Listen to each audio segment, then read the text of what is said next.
Hello, everyone. I am so glad to be here, and it is really fitting that I follow Jane because my celebrant career has really been about my rebirth. I like to say that I'm in the happiness business, but it certainly didn't start out that way. I was a very unhappy lawyer. I left 2 high-profile legal positions in probably some of the worst circumstances. Some might say I was depressed, but it actually went deeper than that. I actually had thoughts of suicide.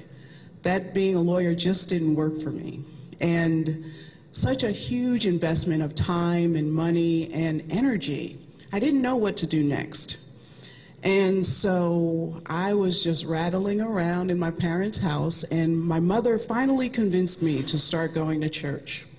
And I'd had a long and difficult battle with church, but I started going, and I really looked forward to it because it was actually my only social interaction.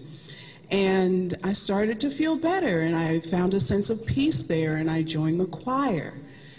And so one Sunday, I'm in the choir loft, and the minister starts going into Romans chapter 1, verses 26 to 27, talking about unnatural acts between women. And I was trembling. I was probably angry. I couldn't believe that my sanctuary was being disturbed. And I was finally starting to feel better. So Jane talked about hearing a little voice. I heard a voice, and it was very, very distinct. And it said, "Courage, courage." And so I stood up in the choir loft, and I said, "But what did Jesus say? We call ourselves Christians. What did Jesus say about homosexuality?" And the minister went back to his script, didn't address me. And I stood up again, and I said, "No, I sincerely want to know, what did Jesus say?" So of course he had no answer for me because it was never addressed. And my mother, who was sitting in the first row, stood up and said, "Enough." And so I stood, and I was pleased with myself, and at the same time still trembling, kind of couldn't believe I'd done that. And I continued to go to church activities sporadically because I'm a proud person. But it was never the same, and I made sense of it. The story I tell myself about it, and the reason that I share it today, is because I'd come to the conclusion that if I had been willing to speak my mind during those earlier difficult job situations, things might not have ended so badly. And the other wonderful thing that happened because of my taking a stand that Sunday is I really became my own mini expert on spirituality and peace. And I wanted to be able to not address that gentleman, but to be able to find it within myself. And I also wanted to be able to share it with others. And so I got off the career track. I started temping as an attorney. We call it Doc Review. And that's where I met Cynthia Reed, who changed my life. She had just gotten married, and we talked about the need for people to be out there who would give people the ceremonies that they really want with a lot of professionalism and no judgment. And then a few months later, she saw an ad in her local New Jersey newspaper for people to do just that, and she brought it to work and changed my life. That's about 8 years and 400 ceremonies ago. And I always loved it. And those first years, I was just thrilled that people would ask me to do their ceremony. I wasn't thinking about money at all. And I was content to continue to temp and do ceremonies on the side. However, in 2005, I received the Modern Bride Trendsetter Award, and full-page spread, walked the red carpet. The same year I was honored, Vera Wang was honored, Wolfgang Puck. I was like, well, wait a minute. If I'm going to be in a room with them, I should be seeing some kind of success, maybe closer to them. Maybe I shouldn't be giving away 8 to 10 hours 5 or 6 days a week. So So that was a thought. And that year, you know, I did 88 ceremonies. That's more ceremonies than I ever did before. And I hope to never do 88 ceremonies again in my life in 1 year. It was really too much. And so I knew, okay, I'm doing great work. I can't do any more ceremonies because that really took away from the quality, quite frankly, that I was giving my clients. And of course, it really impacted the quality of my life. So I knew I had to do something different. So I started taking some marketing classes. I found a coach. And, but in 2006, I got a big wake-up call. I had a really, I was diagnosed with cancer, so it became a fight for my life. And that gave me another gift, because I was like, I am not going back to work for other folks to do things that does not feed me, has no relationship to my essence. So that's when I really got serious. I really got coaching. And the thing that I learned, it wasn't so much about the marketing strategies that I needed to readjust, and because marketing is marketing. I needed to get comfortable with money. And so that's what I'm talking about today. And I'm just going to, okay. So that's the Modern Bride Trendsetter. So I'm going to ask you to think about money for yourselves. And I have 5 fill-in-the-blank questions. If you could write it down, that would be awesome. If not, if you just want to think about it, that would be great. Money is, and just your first thought, I am, clients are, my fees are.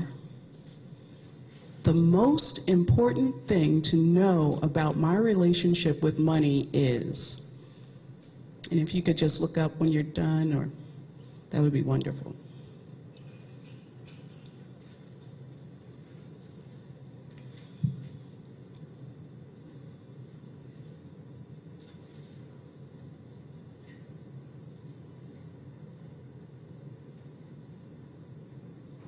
A little bag of money. Okay. And here's what I began to, I want to actually just take a moment. We're talking about money, and that can bring up a lot of anxiety. So let's go back to all that great breathing that Shauna shared with us earlier. So let's just be in the room. Maybe just close our eyes and just let it go. And we're just going to release and relate and just get centered, because we're here now and it's a beautiful day and we're surrounded by loving people in a peaceful place. So let's let the spirit of peace connect with us and our ideas around money. And a big inhalation and exhalation, and so it is. And so, okay, because money and The Secret, how many of you have read The Secret or watched The Secret? It's a cultural phenomenon. And what The Secret is, we each live in our own separate reality. And this isn't some kind of airy-fairy theory, but it's a real fact. Everyone has information filtered through our 5 senses. And then it stays in our minds, first as thoughts, and then as feelings. And everyone processes these thoughts and feelings in different ways. So we all delete, distort, and generalize information slightly differently, and sometimes entirely differently. So all of us have a different perception of what's going on around us. And this is from Super Coach by Michael Neal. So the world is what you think it is. And we find this truth to be found in physics, in the quantum, in terms of quantum studies. And it's called the uncertainty principle. So that means that the observer always affects what's observed. And the psychologists talk about it in terms of the Pygmalion effect. So it's a self-fulfilling prophecy. If you expect positive things tend to come back to you. If you expect negative things tend to come back to you. And linguists say the map is not the territory. Shakespeare said there is nothing either good or bad, but thinking makes it so. And the Bible said, for as a man thinketh in his heart, so is he. So the world is what you think it is, and your expectations create your experiences. And if anything happens that confounds your expectations, your natural inclination is to either reason it away or to make sense of it in terms of your current worldview. So one can never have universal acceptance of their thoughts because everyone is deleting, distorting, and generalizing information in a way that suits their worldview. So you'll always tend to see whatever it is that you're looking for. And my question is, are you creating a way of life that honors you and your loved ones as much as it honors your clients? More money. Life is a process of creation, not discovery. Neil Donald Walsh. And so we already relaxed. So in that spirit of relaxation, please close your eyes now and imagine your ideal life. Where are you? Who are you with? What are you doing? What are your plans for the rest of the day? Let that be a benchmark for you. Let that be your North Star. And if you have it, please open your eyes. The reality is, chances are you'll need money in order to make this a reality. And it's just a part of our existence on this planet.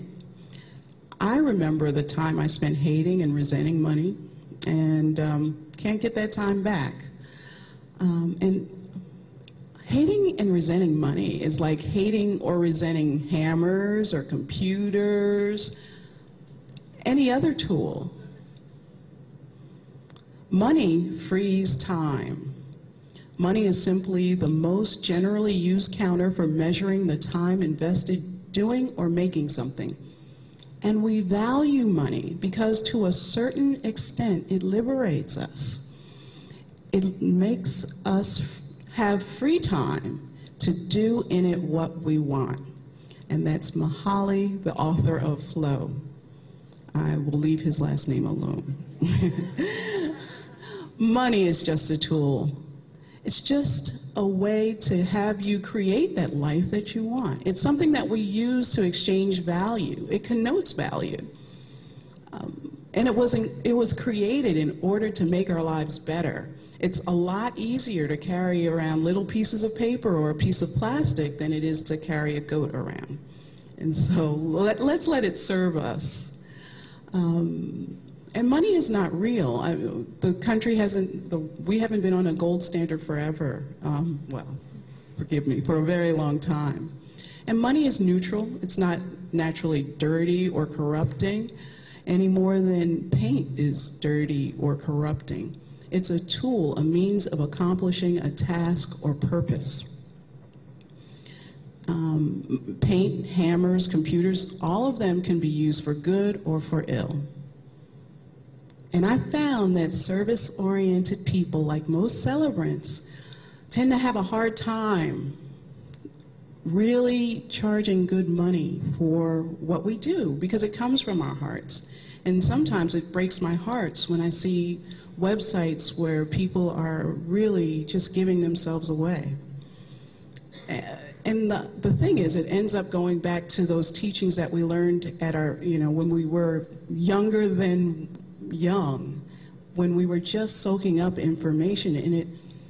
And there's a lot of fear around money, and it tends to be passed on. But I submit to you that it is possible to change one's thoughts around money and still honor all that is good. There's no reason to let it be a barrier for you. And in this work, where you're touching hearts and making an amazing difference in people's lives and taking ceremonies from being just words on a page to living art, you deserve the very best that's possible.